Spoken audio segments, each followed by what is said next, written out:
नमस्ते, मैं हूँ आर गगन सिंह और मैं सदर्न इंडियन मुस्लिम इन्वेजन यानी मुस्लिम रूल इन सदर्न इंडिया उसके बारे में बात करना चाहता हूँ। सदर्न इंडिया में सबसे पहले दो राज्य थे, काकटिया डायनेस्टी और होयसला एम्पायर। ये दो डायनेस्टीज हिंदू थे। काकटिया डायनेस्टी को जाना जाता है कोहिनूर हीरे का खोज करने को, और होयसला वो एम्पायर को जाना जाता है उनके सुंदर टेम्पल्स को, उनके आर्किटेक्चर का बहुत इन्फ्लुएंस है कर्नाटका, तमिलनाडु में इत्यादि इत्यादि। तो नॉर्थ इंडिया से दिल्ली सल्तनत साउथ इंडिया तक आ गई थी। वो साउथ इंडिया में इन्वेजन शुरू किए थे 1309 और ख़त्म हुआ था 1311 को। मालिक काफूर ने ये इन्वेजन लीड किया था। तो दिल्ली सल्तनत तब मलिक काफूर ने साउदर्न इंडिया को इन्वेट किया था, जहाँ होयसलास के टेम्पल्स को तोड़ दिए गए और कोहिनूर हीरे को जब्त कर दिया गया। ये सब होने के बाद 13वीं सेंचुरी में साउथ इंडिया में दो किंगडम्स उभर कर आए, एक मुस्लिम और एक हिंदू। एक हिंदू साम्राज्य जो कि विजयनगर साम्राज्य था, इसका कैपिटल हम्पी है, जो कि वो ज़माने में विजयनगर था। ये आज प्रेजेंट डे कर्नाटका में है। और एक बहमनी सल्तनत, ये सल्तनत मुस्लिम सल्तनत है। तो ये सल्तनत का कैपिटल बहुत है, जैसे कि गोलकोंडा जो कि आज प्रेजेंट डे हैदराबाद है, बीदर, बीजापुर, अहमदनगर और इत्यादि इत्यादि। तो यही बहमनी सल्तनत ने 13वीं सेंचुरी में विजयनगर एम्पायर को हमला किया था बैटल ऑफ तालिकोटा में, और यही बैटल के बाद ही विजयनगर साम्राज्य कमज़ोर पड़ गया। अब कमज़ोर पड़ने के बाद विजयनगर साम्राज्य चूर चूर हो गया और बहमनी सल्तनत भी टुकड़े में बट गया। तो बहमनी सल्तनत में 5 उभर कर आए थे सल्तनत, जिसमें एक गोलकोंडा, बीजापुर, बीदर, अहमदनगर और बेरार, ये 5 सल्तनत थे। अब मैं इस तरीके से एक्सप्लेन करना चाहता हूँ कि ये 5 सल्तनत अभी बच्चे हैं और फ्यूचर में कौन जिएगा, कौन मरेगा और कौन सबसे लंबा जिएगा, ऐसा मैं एक्सप्लेन करने जा रहा हूँ। तो इसमें हैदराबाद लंबा जिएगा और बीजापुर वो भी लंबा जिएगा, ऐसा। अब गोलकोंडा और बीजापुर, ये 2 सल्तनत लॉन्ग लिविंग हो गए, और बच्चे वो बीदर, अहमदनगर और बेरार वो एवेंचुअली मुग़ल सल्तनत ने इन्वेड किया था। तो ये सब के बाद साउथ इंडिया में बहुत मुस्लिम रूल था। तब बीजापुर सल्तनत जो कि आदिल शाही सल्तनत है, वो सल्तनत साउथ इंडिया तक आ गया था, पूरे साउथ इंडिया तक आ गया था, जैसे कि चेन्नई वहाँ तक आ गया था बीजापुर सल्तनत। और ये गोलकोंडा सल्तनत, ये सल्तनत आकर कुतुब शाही सल्तनत, ये सल्तनत आज के प्रेजेंट डे तेलंगाना और आंध्र प्रदेश को जमाकर होता है। तो वहाँ पर नए विजयनगर एम्पायर के बाद भी कुछ हिंदू स्टेट्स उभर कर आए, जैसे कि मैसूरू, मलाबार और मदुरई। तो ये 3 उभर कर आए थे हिंदू साम्राज्य विजयनगर के बाद। तो ये सब के बाद 16वीं सेंचुरी में मुग़ल इन्वेजन हुआ था नॉर्थ इंडिया से।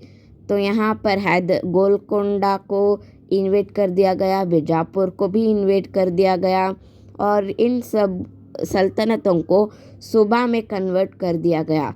और अब गोलकोंडा सल्तनत आकर हैदराबाद सभा और बीजापुर सल्तनत आकर बीजापुर सभा और अहमदनगर सल्तनत आकर औरंगाबाद सभा, ऐसे ही सभा में कन्वर्ट कर दिया गया। और साउथ इंडिया में नया सभा आया था, आरकट सभा। और यही टाइम में औरंगज़ेब के टाइम में मराठा एम्पायर भी फॉर्म हुआ था, छत्रपति शिवाजी महाराज ने किया था। उनके बेटे तब संभाजी रूल करते थे, जबकि Maratha empire already Bijapur independent था ना, तभी वो फॉर्म कर दिया गया। और पर मुग़ल एम्पायर ने साउथ इंडिया में कुछ साम्राज्य को इन्वेड करने में नाकाम हुआ, पर वो इन्वेड ही नहीं किए थे, जैसे कि मैसूर, मलाबार इत्यादि। अब हम देखेंगे 17th और 16th सेंचुरी के एंडिंग में और 17th सेंचुरी के शुरुआत में। तो यहाँ पर हम देख सकते हैं टीपू सुल्तान। आप जानते ही हैं टीपू सुल्तान कौन थे। एंग्लो मैसूर वॉर के वक्त तब मुग़ल एम्पायर कमज़ोर पड़ गया था और मराठा एम्पायर बहुत ताकतवर हो गया था।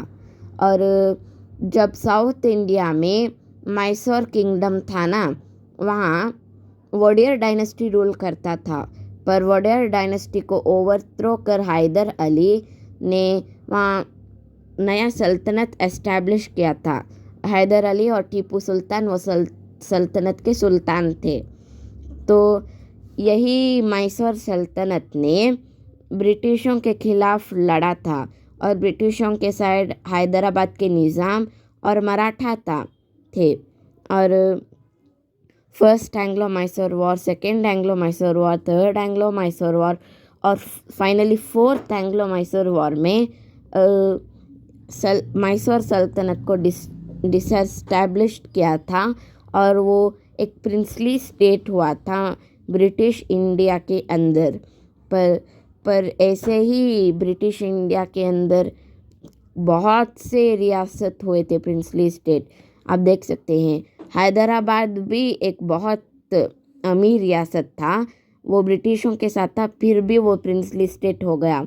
और मराठा एम्पायर तो पूरा उसका अस्तित्व मिटाया था ब्रिटिशों ने, फिर भी वो कुछ प्रिंसली स्टेट्स थे, कोल्हापुर और वडोदरा, ऐसे ही बहुत से थे।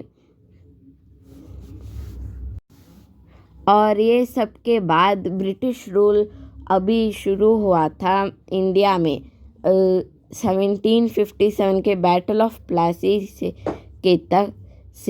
लेकर 1947 के पार्टीशन ऑफ इंडिया से। और यहाँ पर बहुत से प्रिंसली स्टेट्स थे। इंडिया में ऑलमोस्ट 500 प्रिंसली स्टेट्स थे। इसमें कुछ साउथ इंडियन भी आते हैं, त्रावणकोर, कोल्हापुर, मैसूर और भारत का सबसे अमीर रियासत हैदराबाद के निज़ाम मीर ओस्मान अली खान ने ये इंडिया को पार्टीशन करने के वक्त एक इंडिपेंडेंट स्टेट बनाने को चाहते थे, पर वो नहीं हुआ। जब भारत का बंटवारा हुआ था और इंडिया पूरा इंडिपेंडेंस हुआ था, तब हैदराबाद में एक नई मिलिट्री फॉर्म हुई थी, रज़ाकार। ये मिलिट्री मीर ओस्मान अली खान निज़ाम थे वो देश के, हैदराबाद, और उसका मिलिट्री था रज़ाकार। ये 1948 तक भी इंडिपेंडेंट थे, पर वहाँ पर बहुत से दंगे हुए थे, बहुत से हिंदू लोगों को मैसेकर कर दिया गया, हैदराबाद मैसेकर हुआ था, रज़ाकारों ने ये सब किया था। तो पर मीर उस्मान अली खान ने मान लिया था कि इंडिया को ज्वाइन होंगे। सरदार वल्लभ भाई पटेल को बोले थे, पर फिर भी रज़ाकारों ने ना मानी और हैदराबाद को एक इस्लामिक नेशन बनाने की कोशिश की थी।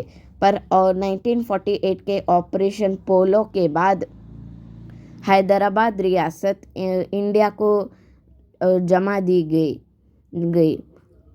अब आप देख सकते हैं 1948 एक साल बाद ही, इंडिपेंडेंस के एक साल बाद ही हैदराबाद ज्वाइन हुआ था फोर्सफुली। पर 1949 में मैसूर भी ज्वाइन हुआ गया, क्योंकि वहाँ पर बहुत दंगे होते नहीं थे, दंगे ही देख नहीं सकते थे जो। पर मैसूर को एक नया स्टेट बना दिया गया, मैसूर स्टेट, जो कि नॉर्थ कर्नाटका को उसे ऐड कर दिया गया कर्नाटका एकीकरण के वक्त। तो ये सब हिस्ट्री से थोड़ा दूर जाएंगे कल्चर के तरफ। तो यहाँ साउथ इंडिया में सब बहुत यूनिक कल्चर है, नॉर्थ इंडिया के को से सिमिलर है। साउथ इंडिया का मुस्लिम कल्चर नॉर्थ इंडिया से भी बहुत सिमिलर है। जैसे कि आप देख सकते हैं वहाँ का लैंग्वेज दक्खनी, तो दक्खनी लैंग्वेज बहुत पॉपुलर है बॉलीवुड में। सब बॉलीवुड जैसे वहाँ बहुत पॉपुलर है। आप देख सकते हैं बहुत पॉपुलर शब्द दक्खनी के, जैसे कि काइकू, नक्को, ऐसे शब्द बहुत पॉपुलर है वहाँ। ये लैंग्वेज ने दिल्ली सुल्तान मुग़ल एम्पायर से इन्फ्लुएंस कर दिया गया साउथ इंडिया में, और साउथ इंडिया में दक्खनी प्लस पर्शियन मिलाए तो रेखती होता है। और यहाँ पर आप देख सकते हैं ये मैप में, जहाँ दक्खनी बहुत बात करते हैं, तो यहाँ पर हैदराबाद तो पहले आता है, उसके बाद बेंगलोर, चेन्नई, मैसूर, ऐसे शहरों में दक्खनी बहुत बात करते हैं। जहाँ मुस्लिम पॉपुलेशन बहुत है वहाँ पर दक्खनी बात करते हैं, पर सिर्फ मुस्लिम ही बात नहीं करते, कुछ हिंदू, बहुत लेस हिंदू लोग दक्खनी बात करते हैं। जैसे कि साउथ इंडिया में रहते राजपूत, वैसे लोग बात करते हैं ये दक्खनी लैंग्वेज। तो यही था मेरा वीडियो। इस वीडियो को लाइक कीजिए, शेयर कीजिए और मेरे चैनल को सब्सक्राइब कीजिए। धन्यवाद।